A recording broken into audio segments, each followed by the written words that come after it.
If you want to keep seeing great car reviews, subscribe to this channel, click notifications. All right, let's get to the video. I don't want to waste your time.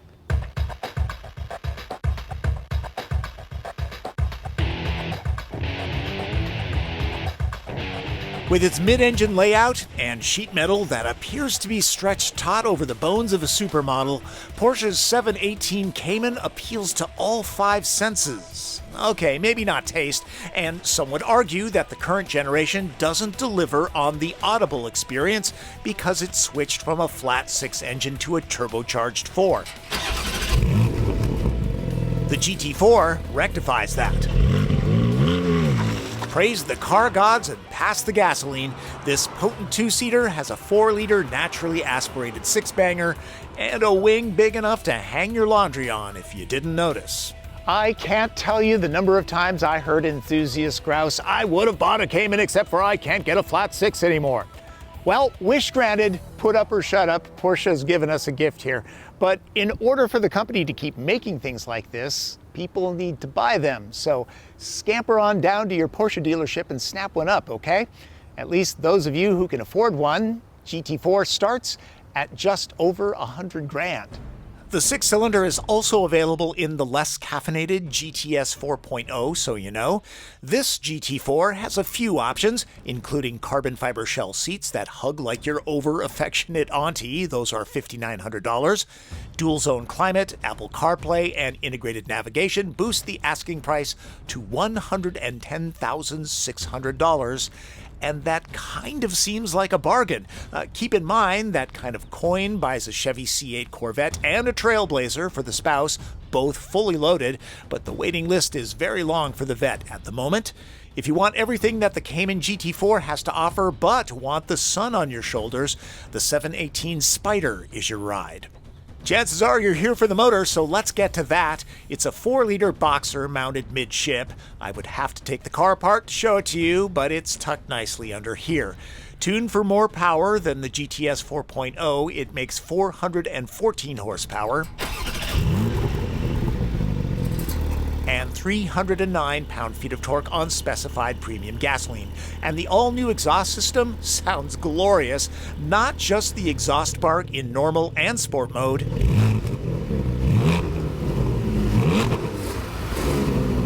but the aural precision of the machinery happening from behind your back. The heart transplant comes from the 911. Engineers then stripped off the turbo and gave it a bore and stroke job. For starters, you might be wondering, why not just use the flat six from the GT3? Well, for starters, it doesn't fit, and Porsche says that race-bred engine doesn't take kindly to being detuned. Adjustable dampers? Check. The short throws of the 6-speed manual are pretty much perfection. The lever is 3/4 of an inch shorter than the standard 718s. Clutch weight and take-up are about as good as it gets. Downshifting rev blips too, if you want. The wing produces 20% more downforce than the last GT4, and not just for looks, the diffuser sucks the 718 onto the tarmac, creating 30% of the total downforce. This slot improves downforce and cooling. GT4 is lower by nearly 1¼ inches compared to standard Caymans. For 3 days, I lived in fear of snapping the front end off, and there's no lift kit option. Top track speed is 188 miles an hour, 0 to 60 is 4.2 seconds. But let's get past the numbers, because almost more important is the way this car feels.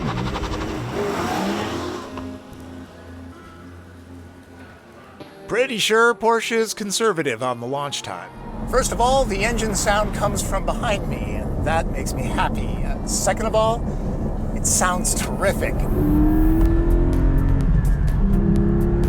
I never turned on the audio system. The flat six is that musical, a precision symphony at the 8,000 RPM redline. True, I'm on record that I enjoy the silent power wallop of the all-electric Taycan. Hey, a guy can like both dynamics. At lower RPMs and light torque loads, the 6 runs on 3 cylinders and switches banks every 20 seconds.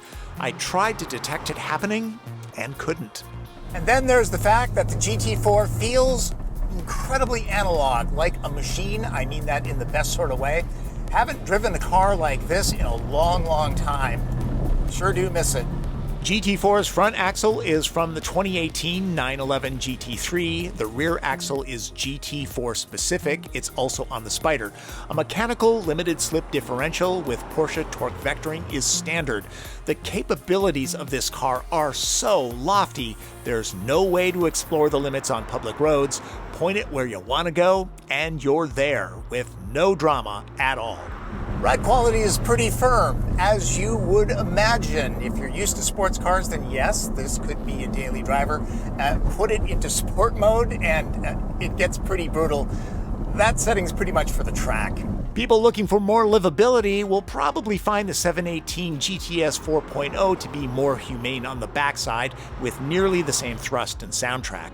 GT4 is not a quiet car, and yet there's so much refinement in the 718's chassis and steering, it's easy to find yourself 20 miles an hour over the speed limit, or more. GT4 produces up to 50% more downforce than the previous model, with the wing adding an additional 26 pounds of downforce at 124 miles an hour now. Something to discuss with law enforcement as they cuff you. Love, love, love the feel of the shifter. If you've ever driven a Miata, this one's a little bit more hefty, a little bit more mechanical. Nice. A 7-speed dual-clutch PDK transmission will be offered to eke out maximum track times. Rev matching downshift blips. Very nice. And once again, the sound of the engine.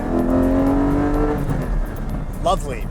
There are no active electronic safety technologies like automatic emergency braking or adaptive cruise control. This is a pure driver's car. Paying attention is what makes it a joy. For track use, the electronic stability control can be completely turned off. This car can go fast. It can also stop fast. It has the same brakes as the GT3. Carbon ceramics are optional. If you do a lot of track work and need fade-free binders, I'd say get them. Otherwise, skip them. The EPA rates the fuel economy average at 19 miles per gallon. If you have the funds to buy this, that's not an issue. If you've been in a 718, the GT4 has few surprises inside. It's all very familiar. I would gladly add the weight penalty for regular door releases. Porsche makes great ones. GT4's steering wheel lacks any buttons or controls. There are a bunch here, each of them assigned a single task, which makes getting things done very straightforward. Keep this in mind when choosing seats. The carbon fiber buckets hold people securely during anything short of a nuclear blast. But the back doesn't adjust for rake at all. They're so deep, getting in requires dropping down like a gymnast. Nice support while driving, but you're going to want to practice getting in and out if you want to impress dates or friends. And the judges all give me, what? A 4.2. I've been robbed. The storage cubbies are in the usual places. None are enormous. Buy an SUV if that's what you're after. These are quite literally the Porsche of cup holders, over-engineered in every way, shape, and form. They might look rickety, but they actually work well. The user interface is pretty typical for Porsche. Response is good, layout is average. It shouldn't be a problem after owning the car for a few weeks. Again, Apple CarPlay is optional, $360. Android Auto is not available. When it comes to cargo, 2 normal carry-on suitcases will fit here, plus extra stuff on top of the engine shroud. Things do get hot here. This is no place for the Ben & Jerry's if it's a long trip home from the grocery store. Best to put it up front, where there's room for another 2 carry-on suitcases. Collectively, there's a lot of luggage space in a Cayman. Which leads me to red light, green light, a new overview I'm trying out. Let me know what you think in the comments. Green light? The 718 GT4 is exactly what driving enthusiasts want from a Cayman. Beautiful, fast, incredibly capable, and easy to drive hard. The manual transmission is perfection, and let's not forget that engine sound. Yellow lights? Let's not forget that engine sound. Really, it's the overall decibel level, including the road noise. This is not a car for people who want to listen to a good sound system, and the suspension will be too firm for many looking for a daily driver. In other words, know thyself. Red lights, getting in and out of the optional carbon fiber bucket seats and the fixed rake will be torturous for some. No front lift kit means scraping the nose on the pavement if you even think of a moderate driveway grade. The 718 Cayman GT4 is hardly inexpensive. That said, at 110 grand as tested, it's kind of sort of a bargain. The build quality and precision is a joy to behold, like a giant Rolex watch. Not many cars fuse with your synapses the way this one does, and one of those rivals is found in the Porsche showroom. Now, consider this. GT4 starts at about $100,000, which is close to the base price of a 911. Now, historically, Porsche has never really let Cayman compete directly with 911, but here, the character of this car is awesome. So, I would have a really hard time deciding between the two. Oh, what a horrible predicament to find yourself in, huh? The previous generation GT4 was made for just 1 year. Since the architecture was changing, Porsche says this one will be available for a longer period. That means there's time to decide on which model you want and how to equip it. For enthusiasts looking for pure performance and telepathic handling dynamics, the 718 GT4 sounds like a strong choice. FYI, the Spyder, essentially the Boxster convertible version of the Cayman GT4, costs close to $3,000 less. You'd think it would be the opposite. Let me touch on the seats one more time. I had half a dozen people of all ages sit in them, and to a person, everybody said, "Holy shit," at one point. Many felt that they were too upright. Big guys found them too narrow. I found them fine. No doubt they're very cool and match the mission of the GT4. Just do yourself a favor and audition them before buying. I'm only trying to help. And I'd really like to get into a GTS 4.0 to check out the differences and drive another 718. I'm a fan. Before I go, in these days of social distancing, my wife refused to drive this car. She's been doing the driving duties so I can get running footage. So we're very lucky to have Nate Tennis, lead instructor at Dirtfish Rally School, and a guy that has a much better haircut than I do at the moment. What do you think, man? Oh, I think this thing is awesome. It does everything you want it to do. It doesn't do anything strange. I mean, being the high-strung, race-tuned version, very comfortable to drive.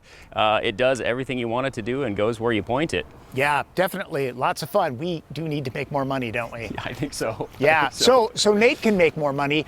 Dirtfish.com. Nate will teach you to be a better driver if you're ever visiting the Pacific Northwest. Thanks, Nate. Absolutely. Follow me on Twitter. Subscribe. That's Driven. I'm Tom Voelk.